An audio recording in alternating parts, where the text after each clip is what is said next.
Imagine planning the trip of a lifetime. Maybe it's visiting your grandchildren overseas, attending a family wedding, or finally ticking off that dream destination you've waited decades to see. You book the tickets, pack your bags, and feel excited until one question suddenly hits you hard. How long can I actually stay overseas without losing my pension? And what happens if I stay too long? This is one of the most misunderstood Centrelink rules in Australia, and every year thousands of pensioners lose money, have payments reduced, or even suspended completely simply because they didn't know the exact rules before leaving the country. Today we're breaking it all down clearly, honestly, and in plain English so you can travel with confidence and protect your income. Welcome to Centrelink Compass AU, where we help you stay informed, protected, and financially secure. Let's start with the most important thing you need to understand right now. If you receive the age pension, Centrelink does allow you to travel overseas. You are not banned from leaving Australia. But how long you stay overseas directly affects how much money you receive, and in some cases, whether your payment continues at all. The key word Centrelink uses is portability. Portability means how long your payment can be paid while you're outside Australia. And this is where most people get confused because portability rules are different depending on how long you stay away. For most age pensioners, the first 6 weeks overseas are straightforward. During the first 6 weeks after you leave Australia, your age pension continues to be paid at the same rate you receive while living in Australia. That includes the basic pension rate, the pension supplement, and if you qualify, the energy supplement. During this initial period, nothing changes financially as long as you remain eligible and keep Centrelink informed of your travel plans. But here's where things change, and this is where many pensioners get caught off guard. Once you have been outside Australia for more than 6 weeks, your payment may be reduced.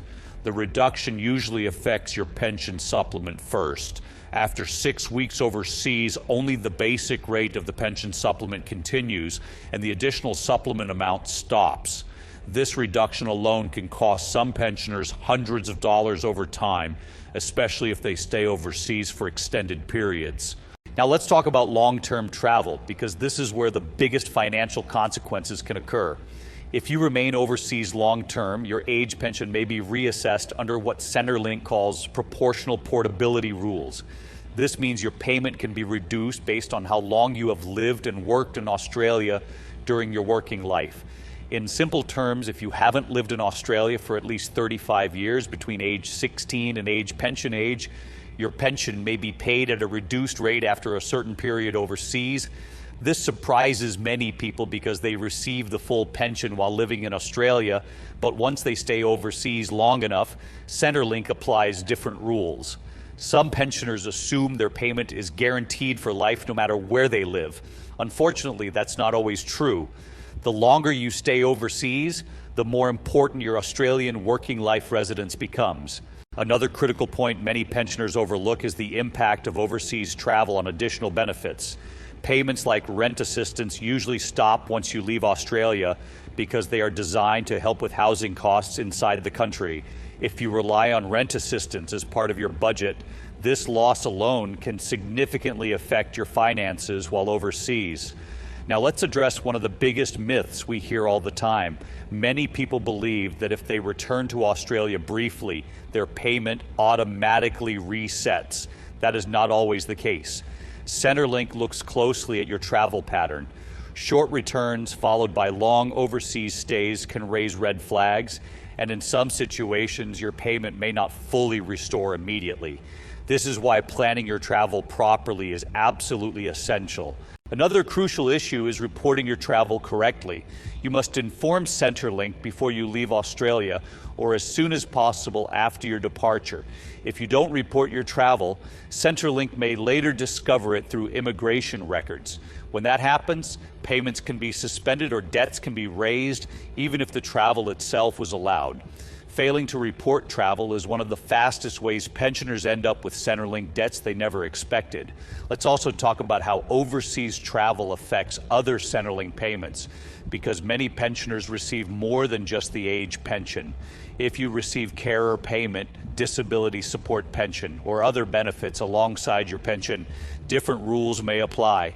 Some payments have much shorter portability periods, and some stop altogether once you leave Australia. Always check every payment you receive, not just your age pension. Medical coverage is another major factor that many people ignore. Medicare generally does not cover you while you are overseas. If you stay overseas long term, you may also lose access to some healthcare concessions linked to your pension. This doesn't stop your payment directly, but it can increase your living costs significantly and create serious risks if you need medical treatment abroad.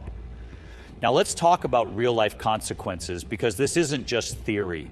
Every year, pensioners contact Centrelink Compass AU after returning from overseas only to discover their payment has been reduced, suspended, or reassessed.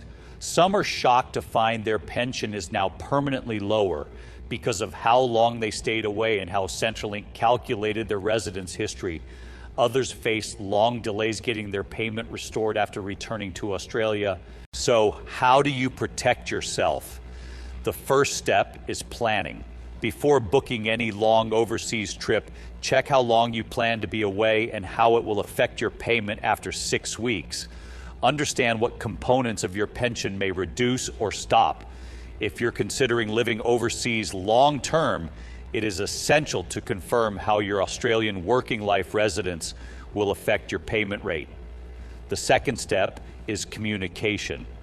Always notify Centrelink of your departure and expected return date. If your plans change while you're overseas, update Centrelink immediately. Keeping them informed protects you from unexpected suspensions and overpayments. The third step is documentation. Keep records of your travel dates, boarding passes, and return tickets. If Centrelink ever questions your travel history, having clear evidence can make resolving issues much easier and faster. It's also important to understand that rules can change.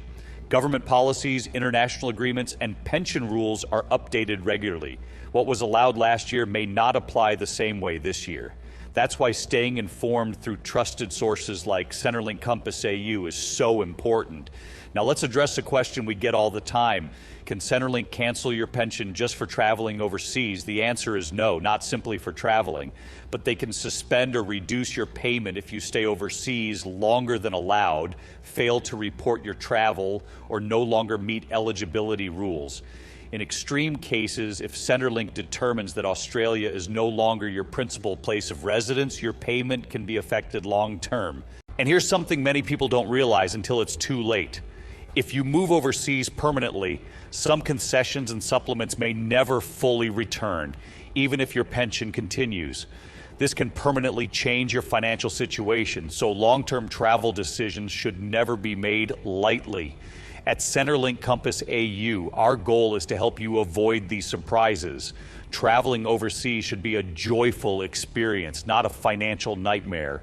With the right information and planning, you can enjoy time with loved ones, explore the world, and still protect the income you rely on. Before you go overseas, ask yourself 3 simple questions. How long will I be away? How will my payment change after 6 weeks? And have I informed Centerlink properly? These 3 steps alone can save you thousands of dollars and months of stress. If you've already traveled overseas and are worried about your payment, don't panic. Many issues can be resolved once you return to Australia or once Centerlink receives the correct information. Acting early and seeking accurate advice makes a huge difference. As we wrap up, remember this: your age pension is a lifeline, and understanding how overseas travel affects it gives you control and peace of mind. Knowledge is your strongest protection when dealing with Centerlink rules, and that's exactly why Centrelink Compass AU exists. If you found this information helpful, make sure you stay connected with our channel. We break down complex Centerlink rules into simple, practical guidance so you can make confident decisions about your future. Subscribe, stay informed, and never let uncertainty cost you money again. Thank you for watching Centrelink Compass AU. Travel smart, stay protected, and we'll see you in the next update.